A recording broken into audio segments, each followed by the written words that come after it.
నమస్కారం సిటీ వార్తలకు స్వాగతం. ఏపీ హైకోర్టు న్యాయమూర్తులుగా జస్టిస్ వెంకట జ్యోతిర్మయి ప్రతాప, జస్టిస్ వెణుతురుమల్లి గోపాలకృష్ణరావు ప్రమాణ స్వీకారం చేశారు. వీరితో హైకోర్టు ప్రధాన న్యాయమూర్తి జస్టిస్ ధీరజ్ సింగ్ ఠాకూర్ ప్రమాణం చేయించారు. ఇప్పటి వరకు వీరిద్దరూ అదనపు న్యాయమూర్తులుగా ఉన్నారు. Having been appointed a judge of the High Court of Andhra Pradesh, do swear in the name of God, that I will bear true faith and allegiance to the Constitution of India as by law established, that I will bear true faith and allegiance to the Constitution of India as by law established,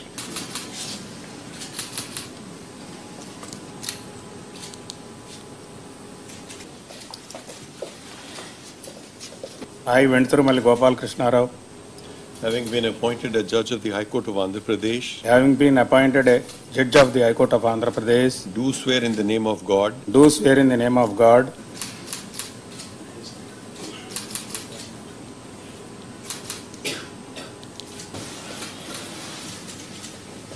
with the permission of my Lord, the Honorable the Chief Justice, I declare that the swearing-in ceremony is concluded.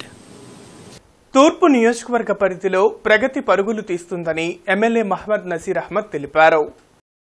గత YCP పాలనలో గుంటూరు నగర అభివృద్ది కుంటుపడిందని ఆరోపించారు. ప్రజా సమస్యలు పరిష్కరించడమే తొలి ప్రాధాన్యతగా తీసుకుంటామని ఆయన స్పష్టం చేశారు. స్థానిక 55వ డివిజన్ డొంక రోడ్డు 3 వంతెనల వద్ద 20 లక్షలతో నూతనంగా నిర్మిస్తున్న సీసీ రోడ్డుకు ఎమ్మెల్యే నసీర్ అహ్మద్ శంకుస్థాపన చేశారు. ఈ సందర్భంగా నజీర్ అహ్మద్ మాట్లాడుతూ కొద్దిపాటి వర్షానికే జలమయంగా మారే ఈ ప్రాంతాన్ని అన్ని విధాలా అభివృద్ది చేస్తామన్నారు. అలాగే వసంతరాయపురం రోడ్డును కూడా ఆధునీకరిస్తామన్నారు. నిర్దేశిత సమయంలోనే సీసీ రోడ్ పూర్తి చేస్తామన్నారు. ఈ కార్యక్రమంలో డివిజన్ టీడీపీ నాయకులు సౌపాటి రత్నం, గోళ్ల ప్రభాకర్, నాయుడు మధు, నవీన్, పాటిబండ్ల బలరాం తదితరులు పాల్గొన్నారు. ప్రధాన రహదారిగా ఉన్నటువంటి డొంక రోడ్డు ప్రాంతంలో చాలా కాలం నుంచి ఉన్నటువంటి ప్రధానమైనటువంటి సమస్య 300 కింద ఉన్నటువంటి రోడ్డు. అలాగే చుక్క వర్షం పడినా కూడా ఇక్కడ పెద్ద ఎత్తున నీళ్లు ఆగిపోయి స్థానికంగా ఉన్నటువంటి ప్రజలతో పాటు ప్రతి ఒక్కరు కూడా ఇబ్బంది కలుగుతున్నటువంటి పరిస్థితులు ఉన్నాయి. గత 5 సంవత్సరాల్లో ఇటువైపు తొంగి చూడకుండా డ్రామాలు ఆడినటువంటి పరిస్థితులు మనందరూ కూడా తెలుసు. ఈరోజు సీసీ రోడ్డుతో పాటు ఏదైతే డ్రైన్ ఉందో దాన్ని కూడా ఎక్స్టెండ్ చేసేటువంటి కార్యక్రమాన్ని తీసుకొని దాదాపు 20 లక్షల రూపాయలతో ఈ కార్యక్రమాన్ని ఈరోజు శంకుస్థాపన చేసుకోవడం జరిగింది.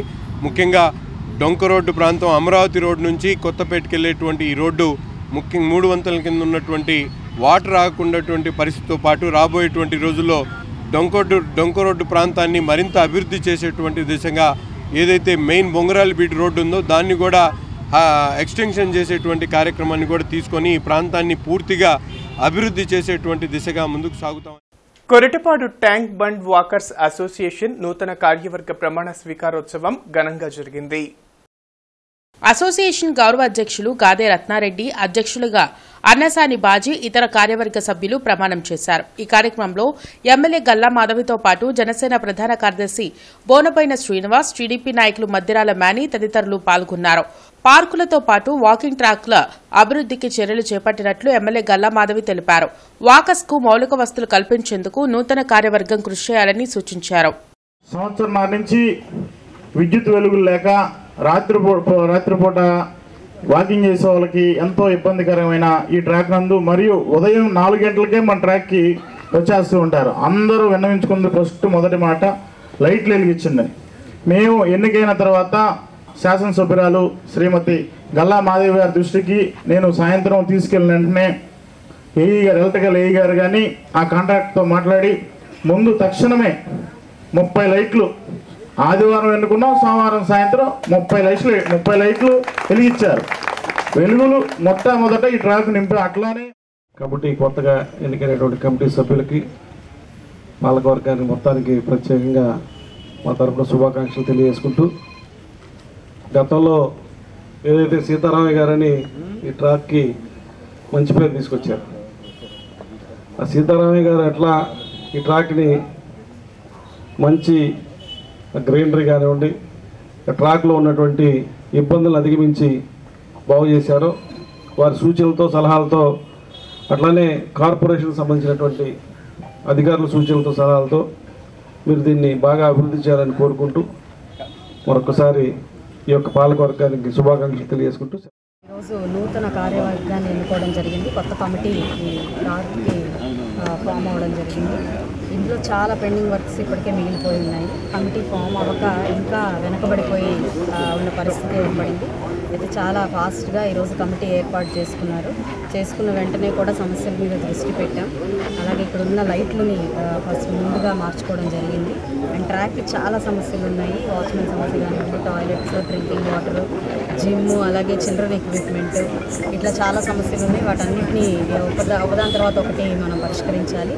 ఆల్రెడీ జిఎంసీ వారి నుంచి 3,40,00,000 నిధులు దీనికి కేటాయించబడ్డాయి. కాంట్రాక్టర్ గారిని మళ్ళీ పిలిచి దీన్ని వర్క్స్ రీస్టార్ట్ చేయించే విధంగా అందరం చేస్తాము. కమిటీ మెంబర్స్ అందరూ కూడా చాలా డెడికేటెడ్ వర్కర్స్ కాబట్టి చాలా ఫాస్ట్గా ఈ ట్రాక్ సుందరీకరణలో కానివ్వండి, ఎమ్యూనిటీస్ పరంగా కానివ్వండి ఒక కొలిక్కి తీసుకొచ్చి ప్రజలందరికీ కూడా చాలా ఆహ్లాదభరితమైన ఉత్తమమైన ట్రాక్గా పేరు వచ్చేలాగా కమిటీ మెంబర్స్ అందరూ కూడా కృషి చేస్తారు. వారికి మా యొక్క సహాయ సహకారాలు కూడా.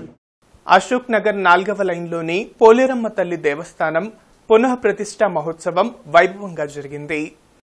ప్రత్యేక పూజల్లో భక్తులు పాల్గొన్నారు. విగ్రహ ప్రతిష్టలో పోలేరమ్మ తల్లి ఆలయ కమిటీ ప్రతినిధులు, స్థానికులు పాల్గొని అమ్మవారిని దర్శించుకున్నారు.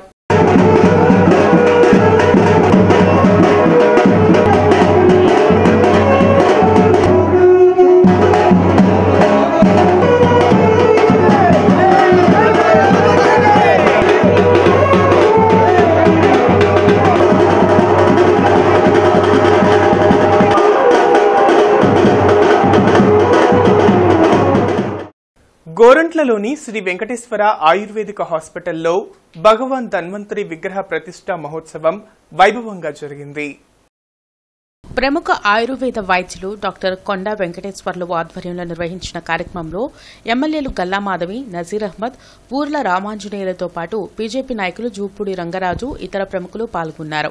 అనేక వ్యాధులకు ఆయుర్వేదంలో మంచి ట్రీట్మెంట్ ఉందని, ప్రజలు ఈ అవకాశంను సద్వినియోగం చేసుకోవాలని ప్రముఖులు సూచించారు.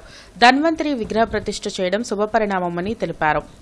రాష్ట్రంలో ఎక్కడ లేనటువంటి విధంగా ఆయుర్వేదిక్ రంగంలోనే ఒక పెద్ద హాస్పిటల్గా 120 బెడ్లు కలిగినటువంటి హాస్పిటల్గా, ఎందుకంటే మనందరం కూడా చూస్తూ ఉన్నాం ఈరోజు రాష్ట్రంలో అలోపతితో పాటు ఆయుర్వేదిక్ కూడా ప్రజలు అత్యంత విశ్వసనీయతగా వాడుతున్నటువంటి పరిస్థితులను గమనిస్తూ ఉన్నాం. కానీ ప్రతి ఒక్కరికి కూడా అందుబాటులో లేకపోవడంతో కేరళ లాంటి రాష్ట్రాలకు వెళ్ళి ట్రీట్మెంట్స్ తీసుకుంటున్నటువంటి పరిస్థితులు ఉన్నాయి. వాటినన్నింటినీ కూడా గమనించి శ్రీ వెంకటేశ్వర ఆయుర్వేదిక్ క్లినిక్ హాస్పిటల్ పేరుతో డాక్టర్ కొండా వెంకటేశ్వర గారు ఈరోజు గుంటూరు నగర కేరళ వైద్యం మొత్తం కూడా మనకి అందుబాటులో మనకి ఈరోజు వారి ద్వారా ప్రజలందరికీ అందుబాటులో తీసుకొచ్చారు. ఎక్కడికో వెళ్ళి మనము ఆయుర్వేద ట్రీట్మెంట్స్ కోసం ఎక్కడెక్కడికో వెళ్ళాల్సిన పని లేకుండా మనకు సిటీలో అదే ఒక ట్రీట్మెంట్ని మనం ఇక్కడే పొందడం అనేది నిజంగా చాలా ఆనందదాయకమైన విషయం. మీ ఆధ్వర్యంలో ఈ హాస్పిటల్ విరాసిల్లాలని కోరుకుంటూ ఆ ధన్వంతరి యొక్క ఆశీర్వాదం ప్రతి ఒక్కరికి కలగాలని ఆశిస్తూ, మనం గతంలో కూడా మనం ఏదైనా హెడ్ఏక్ ఉన్నప్పుడు కొద్దిగా ఎల్లుల్లి అనేది కొద్దిగా అనుకొని చేసుకుంటే తగ్గిపోయి, అలాగే ఏదైనా మన కాలు నొప్పులు ఉంటే బెల్లం తీసుకుంటే కొంచెం తగ్గిపోయి, మట్టితో మనం కొంత మసాజ్ చేసుకుంటే కీళ్ళు నొప్పులు తగ్గేవి. ఇవన్నీ కూడా ఆనాడు పెద్దలు ధర్మంగానే చేశారు. శాస్త్రంగా ఈరోజు ఇక్కడ ఆయుర్వేదిక హాస్పిటల్లో నిరూపణ చేస్తూ మరి ప్రజలకు మంచి సేవలు అందించడానికి ఈ హాస్పిటల్ ఏర్పాటు చేయడం. ఈ రోజున లక్షలు మనం హాస్పిటల్స్ ఉపయోగిస్తున్నాం. చేయి పట్టుకుంటే 1000 రూపాయలు, చేయి తీసేస్తే 1000 రూపాయలు. హాస్పిటల్కి వెళ్తే టెస్టులతోటి కొన్ని లక్షలు అయిపోతున్నాయి. అలాంటివి కాకుండా మీరంతా ఒకసారి పల్సు పట్టుకుంటే ఒక మనిషికి ఎన్ని జబ్బులు ఉన్నాయి లోపల అనేటువంటి ఒక కొత్త కళ, భారతీయ కొత్త కళ ఏదైతే ఉందో అది కొండా వెంకటేశ్వర గారు చేయబోతున్నారు. మనకి ఎన్ని రకాలుగా ఎన్ని విధాలుగా ఏమున్నా సరే ఆరోగ్యం లేకపోతే ఉన్నవన్నీ కూడా వృధా. కాబట్టి అందరికీ రోగాల నుంచి విముక్తి, పూర్ణ ఆయుష్, ఆరోగ్యం పొందాలంటే ధన్వంతరి స్వామిని మనము ఆరాధించాల్సిందే, ఆశ్రయించాల్సిందే. కాబట్టి మన అందరూ కూడా ఈ యొక్క ప్రతిష్టా కార్యక్రమంలో పాల్గొన్నందుకు ధన్యవాదాలు. మన గుంటూరు నగర ప్రజలే కాకుండా రాష్ట్ర ప్రజలంతా కూడా ధన్వంతరి స్వామిని ఆయన పూజించి అందరూ ఆరోగ్యాలు పొందగలరని మనవి. అదేవిధంగా మన హాస్పిటల్ 2 తెలుగు రాష్ట్రాల్లో అతిపెద్ద ఆయుర్వేదిక్ హాస్పిటల్. ఇక్కడ అన్ని రకాల దీర్ఘకాలిక వ్యాధులకు కేరళ పంచకర్మ వైద్యం జరుగుతుంది. అదేవిధంగా శ్రేష్టమైన పొలిటికల్ ఆయుర్వేదశాల కేరళ మందులు ప్రపంచ ప్రసిద్ధిగాంచింది ఇక్కడ లభిస్తాయి. కేంద్ర ప్రభుత్వం తీసుకువచ్చిన ఏకీకృత పెన్షన్ స్కీమ్ వల్ల కేంద్ర ప్రభుత్వ ఉద్యోగులకు కనీస పెన్షన్ భరోసా లభిస్తుందని Guntur railway division manager Ramakrishna తెలిపారు. పట్టాభిపురంలోని డిఆర్ఎం కార్యాలయంలో ఆయన మీడియాతో మాట్లాడారు. ఈ పెన్షన్ స్కీమ్ వల్ల వివిధ స్థాయిల్లోని ఉద్యోగులకు వారి వేతనంకు తగ్గట్టుగా కనీస పెన్షన్ అందుతుందని వివరించారు.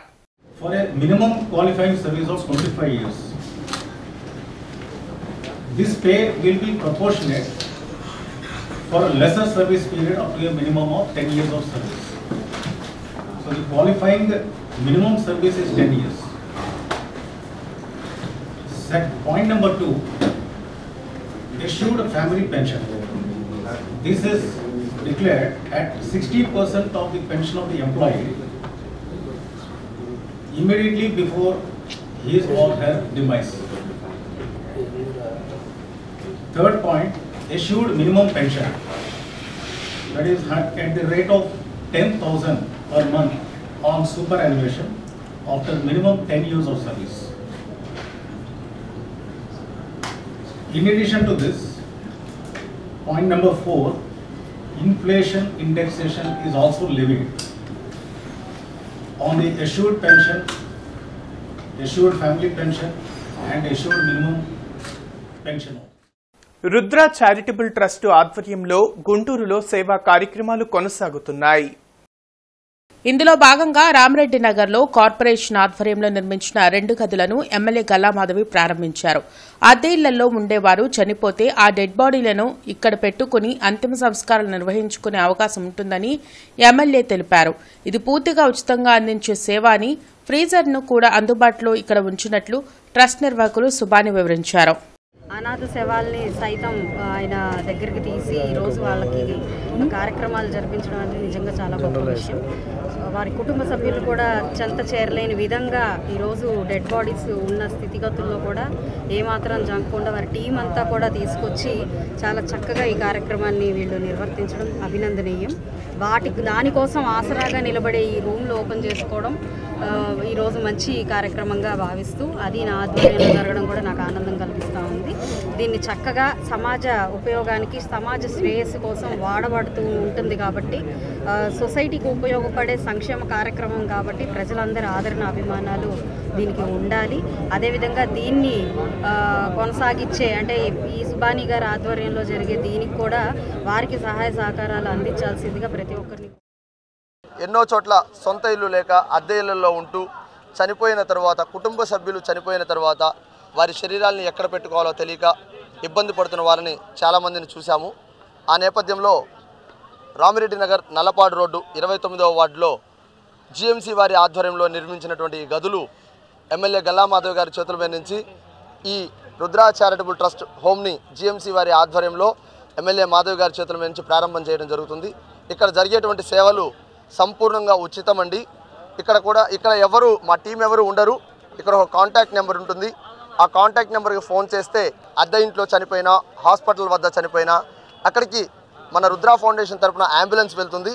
చనిపోయినటువంటి వారి శరీరాన్ని అంబులెన్స్లో రిసీవ్ చేసుకొని హోమ్ వద్దకు తీసుకొస్తారు. ఇక్కడ షెల్టర్ ఏర్పాటు చేస్తారు. మార్చరీ బాక్స్ ఉచితంగా ఏర్పాటు చేస్తారు. ఇవి బులెటిన్ అప్డేట్స్. నమస్కారం.